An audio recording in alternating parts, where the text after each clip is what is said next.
नमस्कार, स्वागत आहे तुमचं आपल्या यूट्यूब चॅनलमध्ये. तर आज मी पूर्ण स्वयंपाक बनवणार आहे, कारण आज माझ्याच मागे आहे. तर मी स्वयंपाकामध्ये आलूची भाजी, सपक वरण आणि पोळी बनवणार आहे. तर आलूच्या भाजीची इकडे सामग्री मी तयार करून घेतली. टोमॅटो, कढीपत्ता आणि लसूण. आता हे आलूसुद्धा कट करून घेतलेले. त्याला छान 2 पाण्याने व्यवस्थितपणे धुवून घेणार आहोत. आता आलू धुतल्यानंतर या आलूला आपण छान फ्राय करून घेणार आहोत, कारण असंच डायरेक्ट फोडणीमध्ये जर का आपण आलू सोडलं ना तर हे आलू कच्चे असतात आणि भाजी शिजण्यासाठी खूप वेळ लागतो.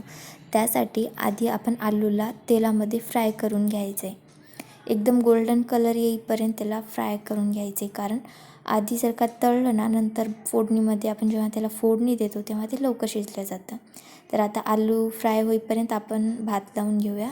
तर इथे भात मी 3 पाण्याने स्वच्छ धुवून घेतलेले.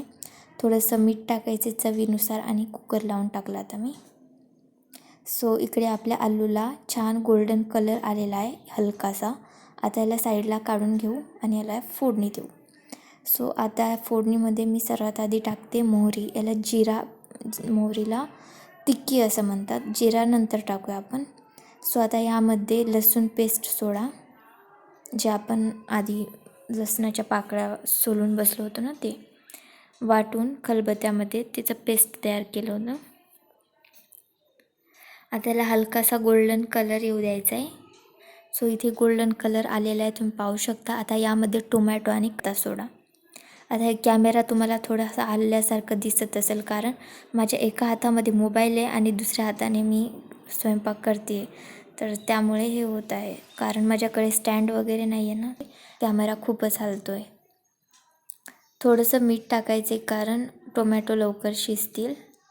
आणि आता टोमॅटो सोडलं की लगेच जिरासुद्धा सोडायचे, कारण आधी तेलामध्ये जर का जिरा सोडलं ना तर ते पूर्णपणे करपून जातं. त्यासाठी टोमॅटो जेव्हा आपण ॲड करतो तेव्हा जिरा टाकायचे. छान परतून घ्यायचे. तर इकडे आपला पूर्ण टोमॅटो शिजलेला आहे. आता यामध्ये आपण बाकीची सामग्री ॲड करू. तर मी ते ॲड केली आहे तिखट लाल मिरची पावडर, त्यानंतर हळद आणि घरगुती मसाला, जे की आपण घरीच तयार करतो, काळा मसाला आहे. मीठ चवीनुसार मीठ ॲड करायचं आहे. कमी मीठ टाकायचे, कारण आपण आलू तळताना सुद्धा मीठ टाकत असतो ना. ही आहे कस्तुरी मेथी. कस्तुरी मेथी टाकल्याने आपल्या भाजीला खूप चांगली चव येते. नंतर टाकलं मी 1 चम्मच खोबरे पेस्ट आणि त्यानंतर हे आपलं शेंगदाणा पेस्ट. सो हे सगळं टाकल्यानंतर छान परतून घ्यायचे आणि त्यानंतर त्यामध्ये आलू सोडायचे. हे आपण तळून घेतलेले आलू आता यामध्ये सोडायचे. खूप लवकर भाजी तयार होते असं, आणि आलू तळायला काही जास्त वेळ लागत नाही. 5 मिनटात आलू फ्राय होतात फुल गॅसवरती. आता या आलूला पण परतून घ्या, व्यवस्थितपणे मिक्स करून घ्यायचे आणि यामध्ये लागेल तसं पाणी ॲड करायचं आणि पाणी हे गरम करून टाकायचे बरं का. आणि पाणी टाकल्यानंतर 5 ते 6 मिनिट कम आचेवरती शिजू द्यायचे आणि त्यानंतर आपली अशी आलूची भाजी तयार झालेली आहे. आता भाजी आणि सपक वरणसुद्धा मी तयार करून घेतली. आता पोळ्या तयार करून घेऊया. मम्मी पप्पा बाहेर गेलेले आहेत आणि त्यांना यायला खूप उशीर होणार आहे आणि आम्ही सर्वजण सोबतच जेवण करतो. आणि मला थोडं लवकर भूक लागली होती, त्यामुळे मी ही साखरेची पोळी बनवून खाते.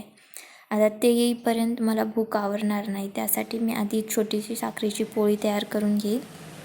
सो आधी मी पीठ घेतलं, त्यामध्ये साखर ॲड केली आणि तुम्ही पाहू शकता व्हिडिओमध्ये.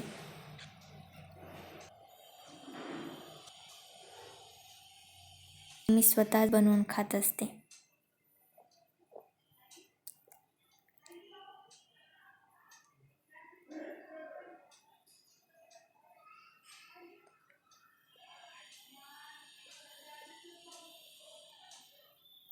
छान आता इथे पोळी लाटून घेतली.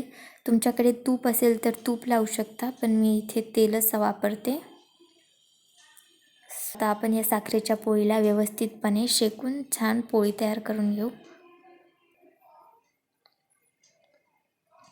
तर फ्रेंड्स, आजचा व्हिडिओ कसा वाटला तुम्हाला मला कमेंट करून सांगा. आणि तुम्हाला जर का माझी छान छान रेसिपीज आवडत असतील तर एकदा सबस्क्राईब करून जा. थँक्यू सो मच, कारण आपल्या हातावरच्या पोळीला तुम्ही खूप भरभरून सपोर्ट दिलात. आता भेटूया नेक्स्ट रेसिपीत. तोपर्यंत बाय बाय.